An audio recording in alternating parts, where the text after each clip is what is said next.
What Radu? Welcome to episode 18 of the Gotni Gurdio podcast. I'm your host, Abigail Jacobs, with a two-part feature today on updates from the workforce development team here at Dewa Dunizakta. Our second half will discuss the exciting expansion of Durama's Café at the Kanatahkwèn Cultural Arts Community Center. But first, I'm joined by Workforce Development Counsellor Corinna Phillips and Dewa Dunizakta client TammyJo Lahache to give insight on the process and experience of being a vocational client.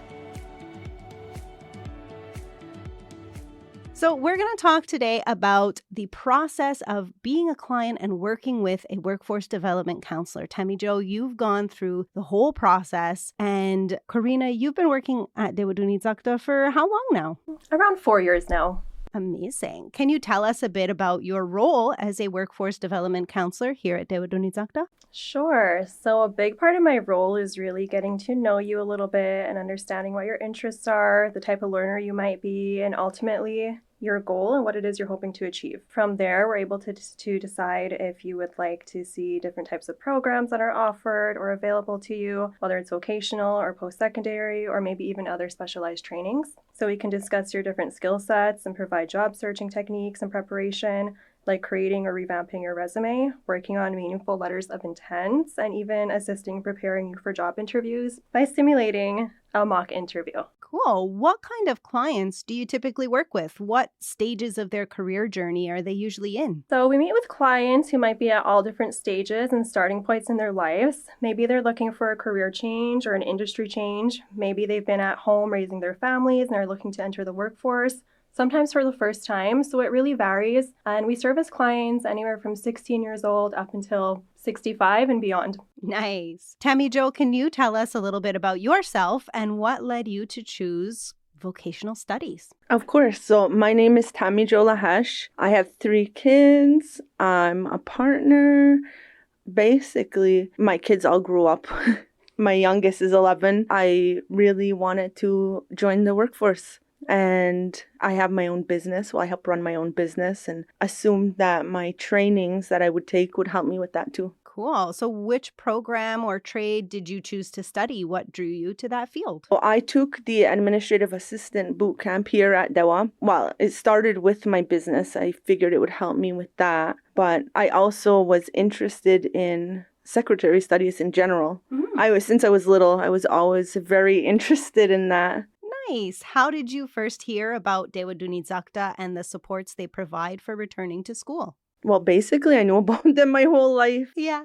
But I only accessed the services probably around 2 years ago when I wanted to take the administrative assistant boot camp. So, Corinna, when somebody like TammyJo or any other clients, Ganawagironu, are interested in returning to school, how do you help them identify the right vocational path? So ultimately, whatever decision you make is your own. I believe that you know yourself best. So there are some helpful tools we can use together to determine this. So we do offer some assessments that help evaluate your interests and generate different career or job suggestions for you. From here, we would discover which programs are similar and available or which jobs are in demand within the community. And then we would begin your individual action plan to start these steps to move you in the right direction. So that's a nice little intro to the process. What does the rest of the process look like? Your first meeting and then getting the clients to start their program or training. So this could look like registering to complete maybe high school credits, taking a general development test, taking some trainings to update your resume, just really trying to meet you where you're at and assisting as best as we can within our scope of services. We do have a process for applying for funding with Dewa Dunizakta. So we would just take you through those steps and work with you to get you to that point where you're ready to start your program. You mentioned funding. What kind of supports are available to vocational students through Dewa Dunizakta, like the financial assistance, your guidance, and follow-up support? For funding, that's available for students who are enrolled in full-time programs. Of course, it's always best to check with your workforce development counselor to discuss your options and just make sure that your program is eligible for this if this is an option you're looking to do. What types of funding are there? I know sometimes people get allowances. Is it only having full-time vocational allowance, or are there other programs? Right. So funding is available for tuition costs up to a certain number, of course. Monthly allowances are available. If you have children, we do have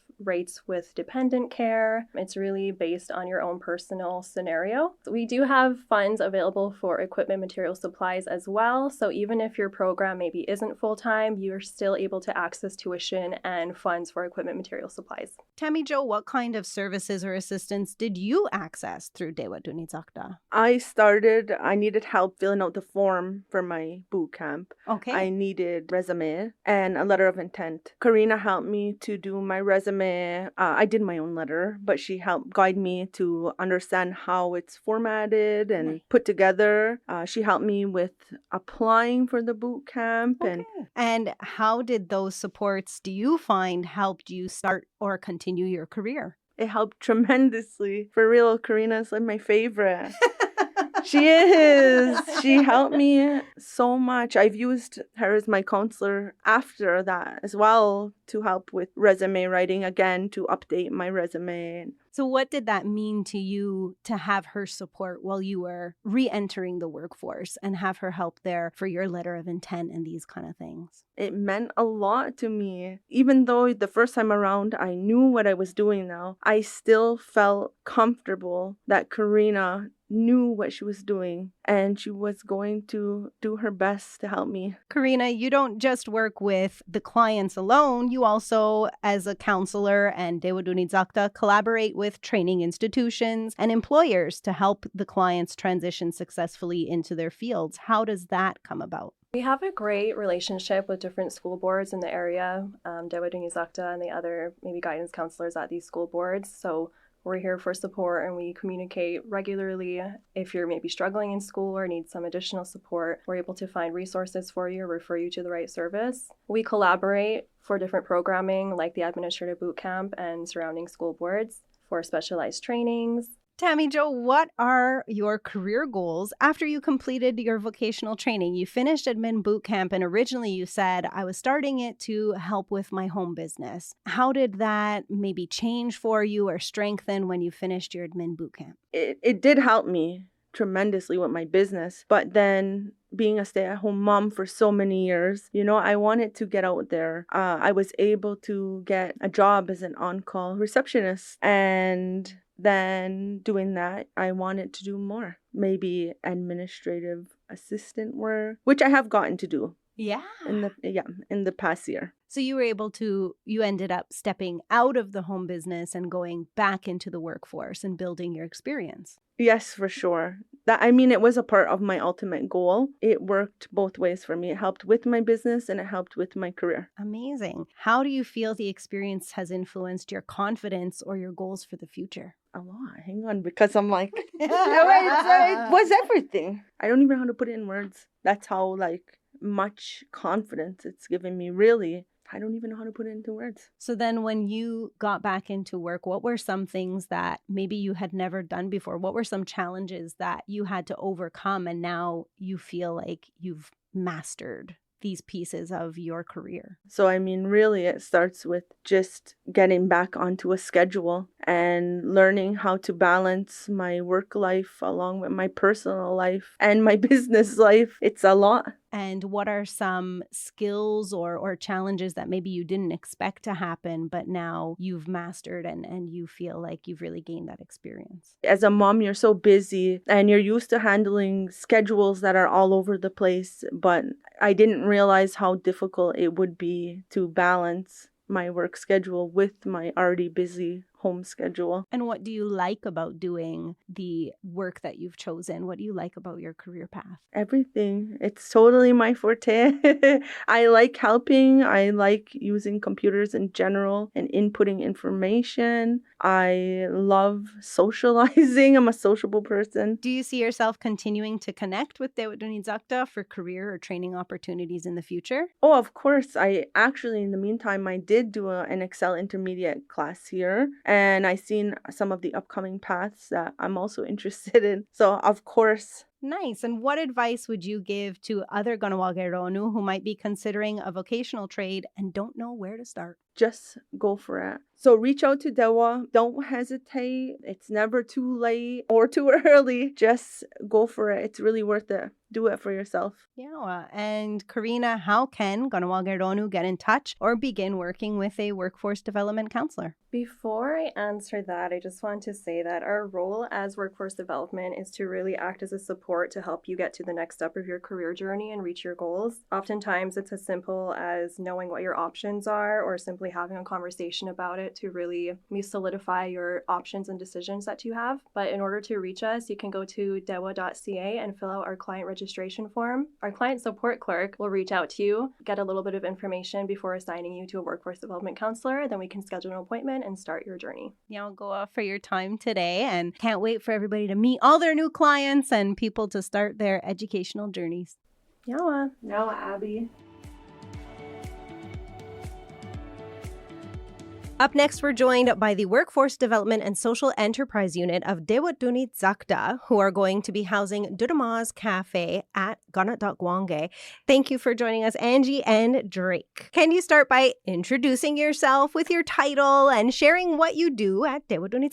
So my name is Drake, and I serve as the Social Enterprise Manager at Dewatdunit. So I oversee the new Social Enterprise Unit within Workforce Development, where we focus on creating meaningful employment, training, and entrepreneurship opportunities through community-owned businesses like Dudama's. And hi, I'm Angie Marquis, Director of Workforce Development. My role at Dewatdunit is overseeing our unit and workforce. Like Drake said, the social enterprise is a new unit that we just started in September, expanding and growing, and we're excited to talk about the new cafe. For those in the community who might not be familiar, how would you describe what a social enterprise is? So a social enterprise is a business that operates with a community goal in mind, not just profit. So it's not just about selling products or services, or in this case, running a cafe. It's about creating opportunities. So what that means to us here at Dewatdunit, it means giving youth hands-on employment experience, supporting local entrepreneurs by showcasing their products, and working with Indigenous suppliers whenever possible. So the goal for us is to use business as a tool for community growth and connection. So now, how does Dudama's Café represent that idea in Kahnawake and Kanatahkwèn? So Dudama's really represents what a social enterprise is all about. It's a community-run cafe by us here at Dewatdunit, and it really gives a youth a chance to learn skills, build confidence, and gain that work experience that we were talking about in a supportive setting. It also helps local entrepreneurs by selling and promoting their products. So whether that means, snacks, baked goods, some of our suppliers have even used it as a showcase or a trial run to build their own business to the point where they were able to open up their own storefront. Additionally, it serves as a gathering place where people can connect, share ideas, and support one another. So we very often have different community organizations, businesses join us to offer informational events, kiosks, and sometimes even workshops. And now all of that is going to be expanded and featured not only at the hub that's in Kahnawake, but also at this new location at Kanatahkwèn. Absolutely. Nice. Angie, you've been, as the Director of Workforce, you've been with this project right from kind of the beginning, the initial concept of having Dudama's at Kanatahkwèn. So how did it all start up? How did you guys get involved? Kimberly Cross, our tourism manager, I think wanted to give us the first dibs.